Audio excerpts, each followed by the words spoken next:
lupa nak record. Okey. Baik. Zaman air batu. Zaman air batu sebenarnya ialah zaman bumi, okey, di mana bumi dilitupi, maknanya ditutup oleh air batu yang tebal. Sebab apa? Sebab berlakunya penurunan suhu. Maknanya suhu menurun yang ketara. Ya, maknanya yang obvious, dan zaman ini berlaku dalam tempoh yang lama, maknanya lama beratus tahun, beribu tahun berlaku zaman air batu ini. Dan pada zaman air batu akhir berlaku pada akhir-akhirnya, pada zaman air batu tu berlaku proses pengglasiran. Apa itu pengglasiran? Pengglasiran itu bermaksud kecairan air batu. Maknanya glasier itu maksudnya cair, air batu tu cair. Kerana apa? Kerana peningkatan suhu bumi. Bila suhu bumi kembali meningkat, okey, jadi air batu pun mencair. Jadi pencairan air batu ini menyebabkan apa? Paras air laut pun meningkat. Maknanya bila air batu cair, jadi air itu akan masuk ke dalam laut dan laut pun akan naik. So itu adalah peningkatan kita kata paras air laut. So itu yang berlaku pada zaman air batu akhir, dan ini gambaran di mana kalau kita lihat bila air batu mencair, maka ais-ais ini juga akan mencairlah dan runtuh. Jadi itu gambar air batu ya, gambar air batu tu. Okey. Baik. Okey, pengglasiran dan mencair. Okey, epok subunit masa daripada 70 tahun dahulu. Okey, baik, tak apa. Dalam sejarah dunia, okey, kita tengok muka surat seterusnya. Zaman air batu sebenarnya berlaku sebanyak 5 kali. 5 kali, dan zaman air batu akhir berlaku pada kala Quaterna yang dibahagikan kepada 2 epok, iaitu Pleistocene dan juga Holocene. Apa itu kala Quaterna? Okey, kala Quaterna macam kita tengok tadi, kala Quaterna ialah zaman yang bermula 2.5 juta tahun yang lalu. 2.5 juta tahun yang lalu berjuta-juta tahun dulu, dan 2.5 juta tahun tu dalam kala Quaterna tu terbagi kepada 2 epok, maknanya 70 juta. Okey, iaitu 70 juta tahun pada Pleistocene dan 70 juta tahun pada Holocene. Okey. Jadi kita kata bukan 70 juta lah, 35 juta. Maknanya itu Pleistocene dan Holocene. Jadi dua epok zaman air batu akhir, iaitu epok Pleistocene. Pada waktu Pleistocene ini suhu buminya rendah dan banyak kawasan dilitupi air batu. Jadi manusia mula mengetahui cara-cara membuat api, dan tanah dataran pada waktu itu menjadi lebih luas. Sebab apa? Sebab semua kawasan banyak air batu. Bila semua kawasan banyak air batu, maka tanah akan menjadi luas. Sebab kamu boleh pergi ke tempat-tempat lain, kerana dia bersambung-sambung dengan air batu. Itu pada zaman epok Pleistocene. Tapi pada epok Holocene, suhu bumi meningkat. Bila suhu bumi meningkat, air batu pun mulalah mencair. Bila mencair, air laut tu meningkat, maka banyak kawasan-kawasan yang rendah ditenggelami air. Jadilah sampai sekarang. Jadi ini yang dikatakan sebagai kita kata sebagai kala Quaterna yang dibahagikan kepada 2 epok, iaitu Pleistocene dan juga Holocene. Kalau kamu nak lebih faham tentang kala Quaterna, kala tu masa, iaitu kala Quaterna tu dia macam ni. Mungkin kamu tak faham, tapi tak apa, cikgu akan buat macam ni kita akan buat garis masa begini. Baik, sekarang ni kita tahun 2000. Kita sekarang ni berada pada tahun kat sini iaitu pada tahun 2022, betul? 2022 Masihi. Okey, Masihi. Okey. So dulu sebelum itu kalau kita lihat okey, tahun Masihi bermula pada 1 Masihi, betul? Okey, 1 Masihi. Okey, baik, 1 Masihi. Sebelum itu dia ada lagi banyak. Okey, iaitu sebelum itu ada tahun-tahun 2000, 3000, 10,000 sebelum Masihi. Banyak lagi. Okey, bermakna kat sini ada 10,000 sebelum Masihi. Okey, 10,000. Okey, 10,000 sebelum Masihi, SM. Okey. Itu sebelum Masihi. Dan kalau lebih lagi, itu yang dikatakan berjuta-juta tahun. So kita ambil okey 2.5 juta kita ambil kat sini iaitu pada 2.5 juta tahun. Okey, juta tahun dahulu. 2.5 juta tahun. So 25 juta tahun ini ini dipanggil sebagai apa? Yang ini semua dipanggil sebagai kala kuartana. Iaitu kala kuartana. Kala kuartana. Dan kala kuartana ini pula terbahagi kepada dua bahagian, iaitu epok. Epok ni bermakna 70 juta tahun dahulu hingga kinilah. Okey. So kalau kita lihat di sini, dia ada terbagi kepada dua subunit epok, iaitu apa? Iaitu kat sini ada epok Pleistocene dan juga satu lagi iaitu epok Holocene. Epok Holocene. Begitu. Epok Pleistocene dan juga epok Holocene. So begini cara dia untuk kita faham. So kala kuartana dan kala kuartana ni terbagi kepada dua, epok Pleistocene dan juga epok Holocene. Jadi untuk kita mudah faham, epok Pleistocene dan juga epok Holocene. Okey. Baik. Jadi dua epok ni, siapa nak salin boleh salin. Cikgu, supaya kamu boleh faham. Oh macam ni. Dalam zaman sebenarnya Holocene ini masih lagi berlaku ya. Daripada sini sampai sekarang masih lagi berlaku Holocene. So sebelum itu dia panggil epok Pleistocene. Epok Pleistocene kemudian berlakulah epok Holocene. Dia berganti.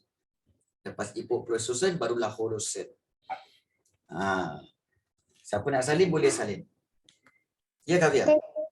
Cikgu masa senang tulis exam saya, untuk saya senang memorize yang Pleistocene tu, Holocene tu. Yang Pleistocene saya ingat macam PlayStation. Ya betul. Memang PlayStation tu sekarang ni dipanggil PlayStation. Tapi jangan main PlayStation ya. Cikgu tengah mengajar, jangan main PlayStation. Tak ada, kita gurau-gurau je. Okey. Okey. So kalau nak ambil boleh ambil sekarang. Okey. Okey, kalau dah siap bagi tahu ya.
Dah siap?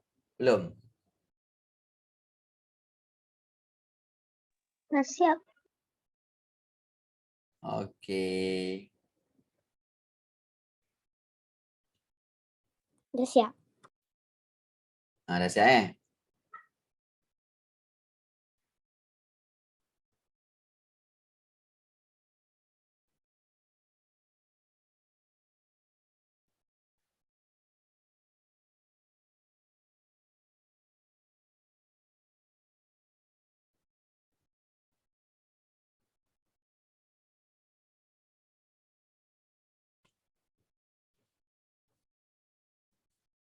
Okey, baik. So dah siap. So kalau kita lihat di sini dah kita tahu tentang koala katana iaitu Epoch Pleistocene dan juga Epoch Holocene. Baik, kita sambung. Dengan iaitu kita lihat tentang garis masa zaman air batu akhir. Inilah dia. Garis masa ni macam cikgu lukis tadilah. Garis masa zaman air batu akhir berlaku pada kala Quaterna pada Epoch Pleistocene dan juga Epoch Holocene. Dan di antara 2.5 juta hingga 11,700 Cikgu, tahun kenapa dahulu ya. kita nampak presentation cikgu? Apa dia? Macam mana? Kita nampak presentation cikgu. Oh, tak nampak Blank. Oh, blank. Sekejap cikgu share sekali lagi. Okey, nampak dah? Nampak tak? Tengah loading. Tengah loading. Oh, tengah loading. Okey, Kavia nampak? Jibril, Ahmad Afam? Nampak cikgu. Okey, nampak. Okey. Putri nampak Putri? Cikgu tunggu sekejap, saya nak reload. Okey, nak reload. Ya, Dengar tak suara saya? dengar. Kamu semua dengar tak suara cikgu? Dengar? Kita tunggu dia reload. Sementara itu, korang dengar tak? Dengar tak kalau cikgu nyanyi? Nak? Cikgu nak. Kan? Suka hati cikgu je nak nyanyi kan? Sambil kita belajar.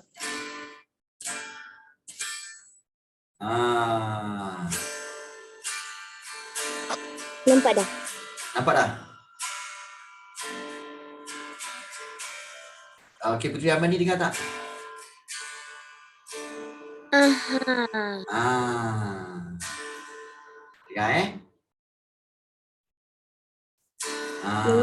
Okey, baik, bagus. So kita akan sambung. I found a love for me. Darling, just dive right in. Follow my lead. Cukuplah.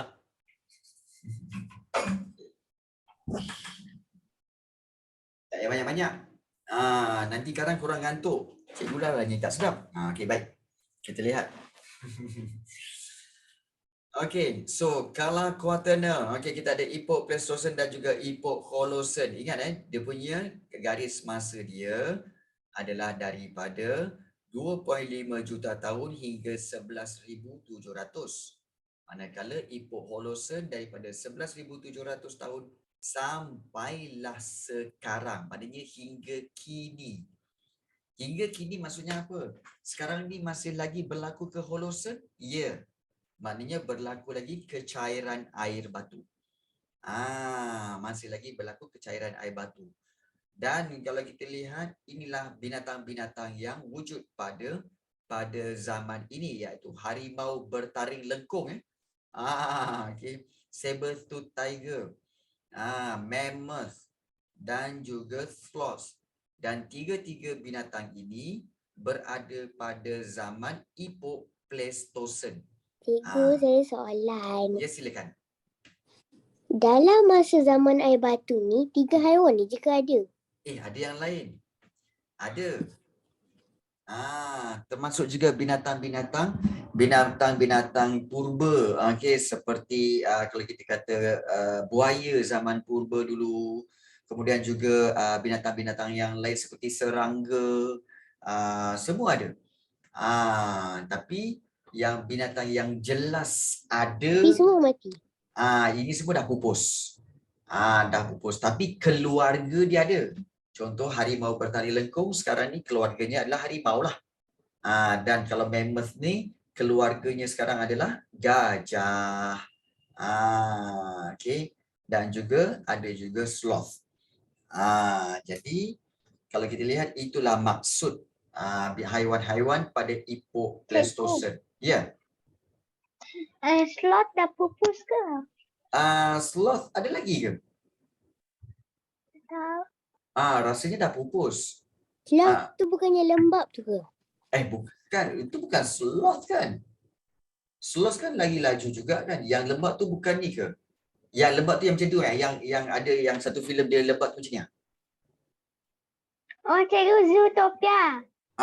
Itu binatang apa Sloth, cikgu sloth. Sloth juga Ya, cikgu. Oh, sloth tu dia yang lembab je tu.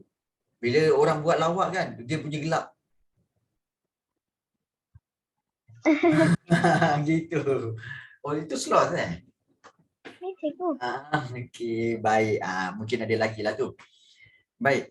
Jadi berdasarkan garis masa zaman air batu akhir, kita dapat mengkaji perubahan yang berlaku terhadap kehidupan dan juga bumi.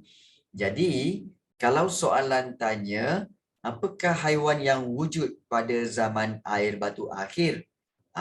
Okey. So, haiwan yang wujud pada zaman air batu akhir nanti kita akan lihat.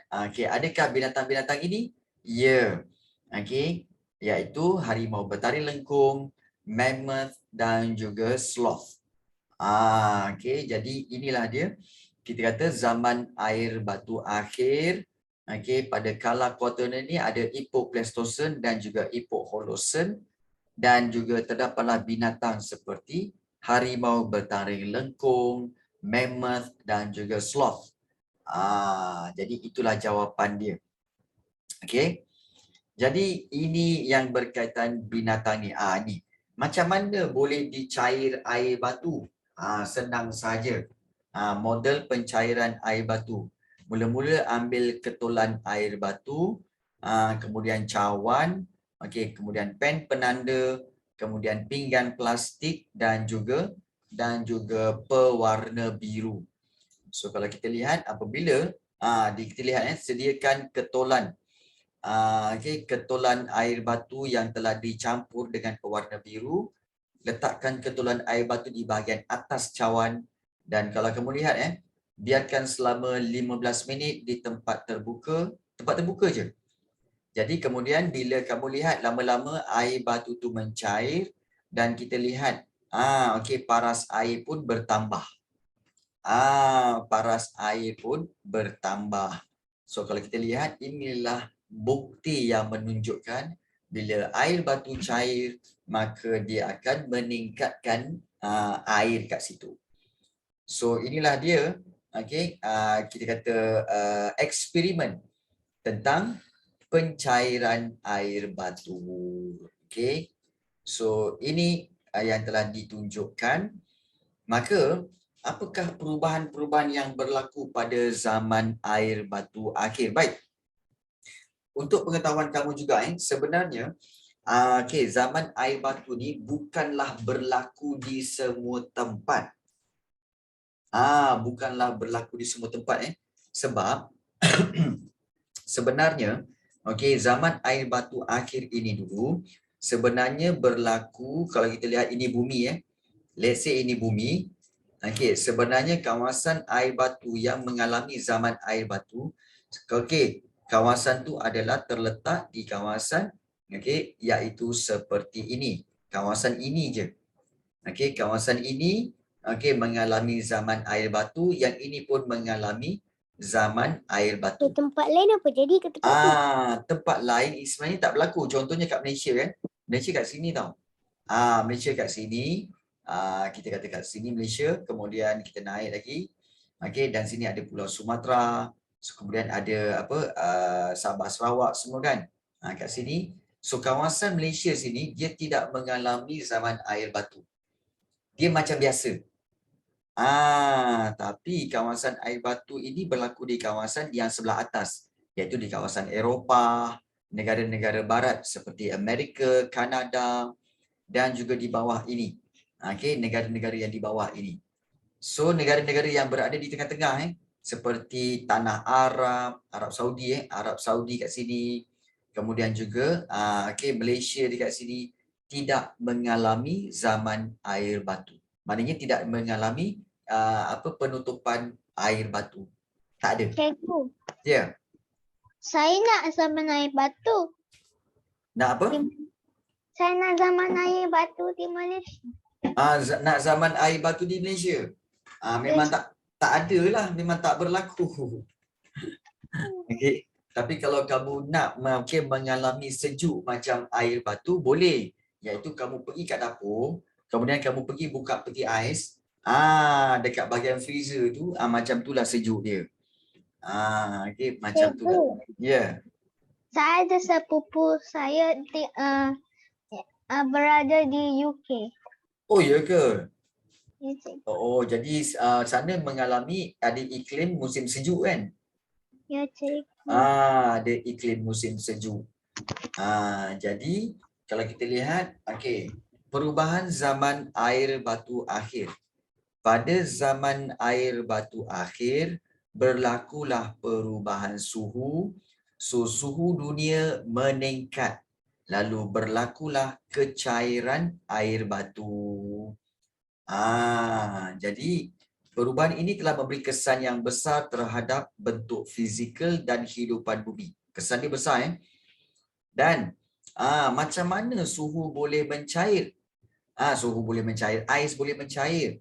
Dan peningkatan suhu ni kenapa? Baik, peningkatan suhu telah membawa perubahan kepada bentuk muka bumi, iaitu apabila suhu bumi meningkat. Kenapa suhu bumi meningkat?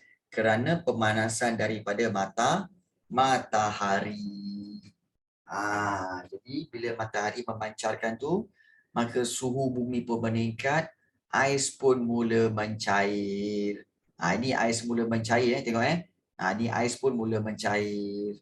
So bila ais mula mencair, air akan melimpah ke kawasan-kawasan yang rendah sehingga membentuk tasik dan laut.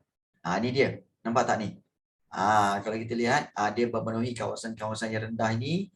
So yang ini, kawasan ini. Okey, dan juga kalau kita lihat, inilah yang menyebabkan air ini telah turun ke sungai dan juga ke laut. Okey, di situ. Jadi iklim pun berubah. Iklim pun berubah daripada terlalu sejuk kepada sederhana sejuk. Dan perubahan ini disebabkan oleh apa? Sinaran matahari dan juga pemanasan bumi. Ini sinaran matahari ni. So sinaran matahari ni yang memancarkan cahaya menyebabkan ais pun mencair. Dan bila ais jadi air, air pun masuk ke dalam sungai. Bila masuk ke dalam sungai banyak-banyak, maka air itu akan masuk ke dalam laut. Jadi air laut pun akan meningkat.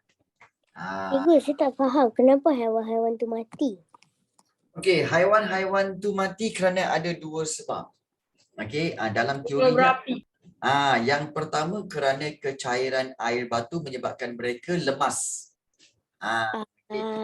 Lemas dalam air laut ataupun dalam air sungai. Okey, lemas.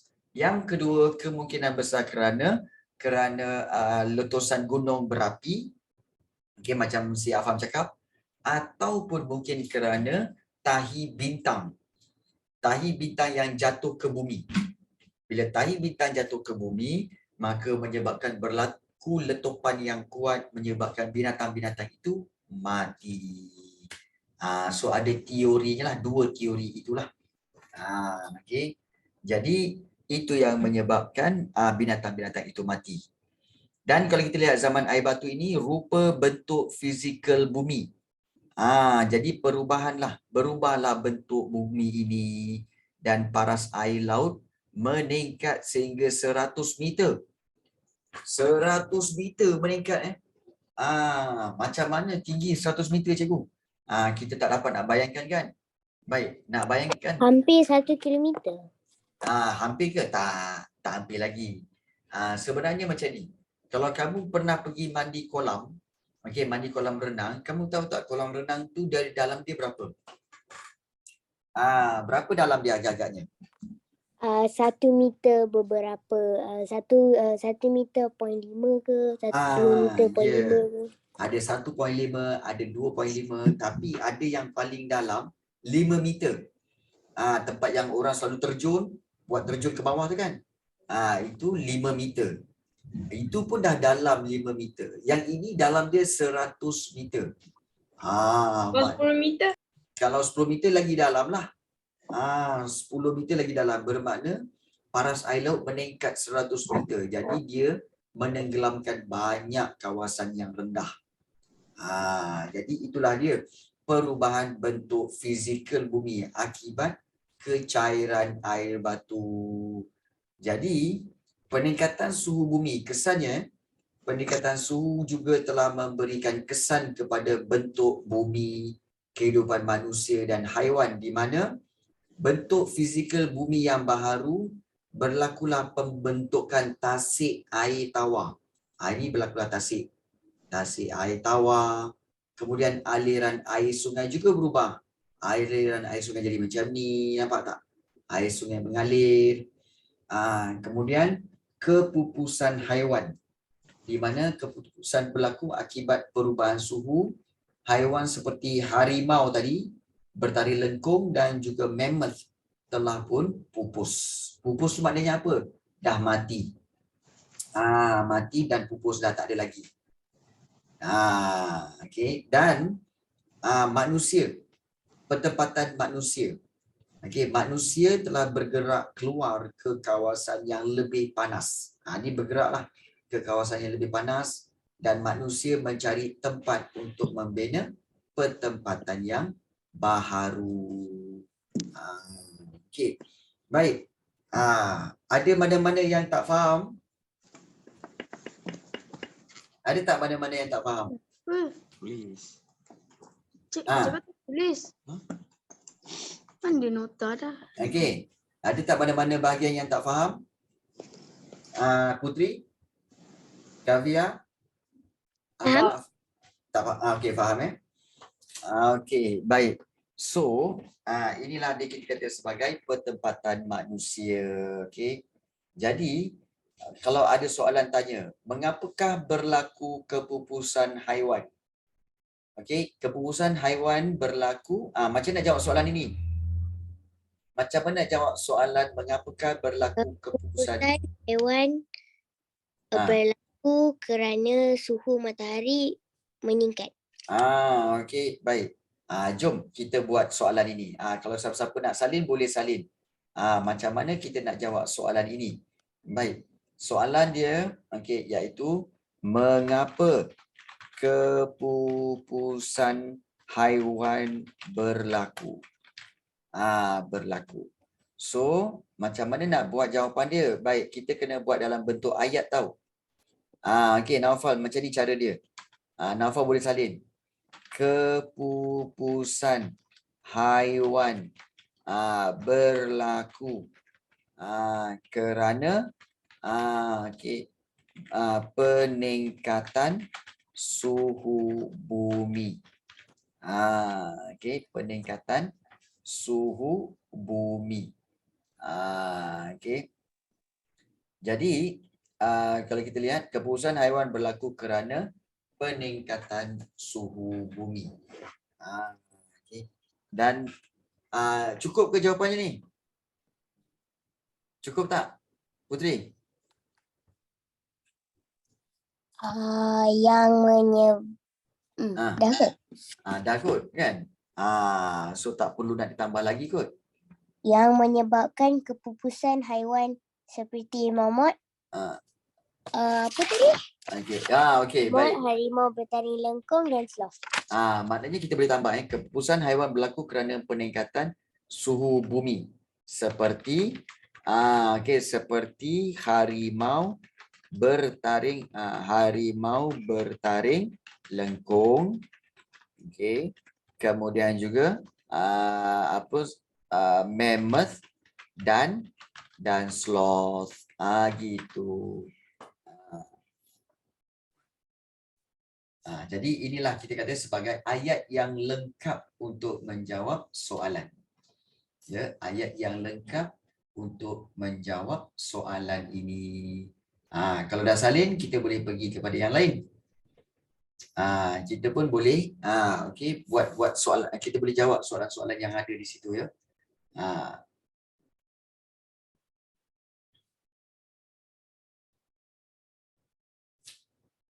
Okey, kalau dah salin cakap dah. Kita akan pergi kepada soalan lain pula.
Dah set dah?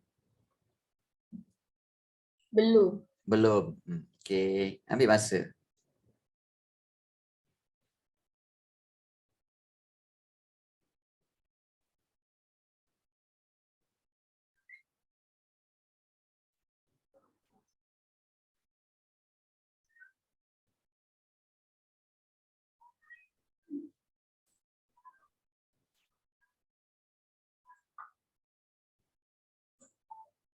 Dah siap. Okey. Okey, dah siap. Okey, kalau dah siap. Okey, kita pergi kepada, kita tengok soalan seterusnya. Ada lagi tak soalan kat sini? Baik. Okey, so kita lihat di sini. Okey, ini rupa bentuk peningkatan suhu bumi. Okey, ini dia punya model pencairan air batu. Okey. Dan juga kita lihat okey, 2 epok. Okey, kita dah belajar yang ini. Baik. So kita telah belajar garis masa air batu, kemudian juga kita telah lihat berkaitan dengan perubahan zaman air batu akhir. Okey. Dan juga kita telah lihat tentang kesan daripada perubahan zaman air batu akhir. Itu kesan-kesan dia. Okey. Baik, ada soalan nak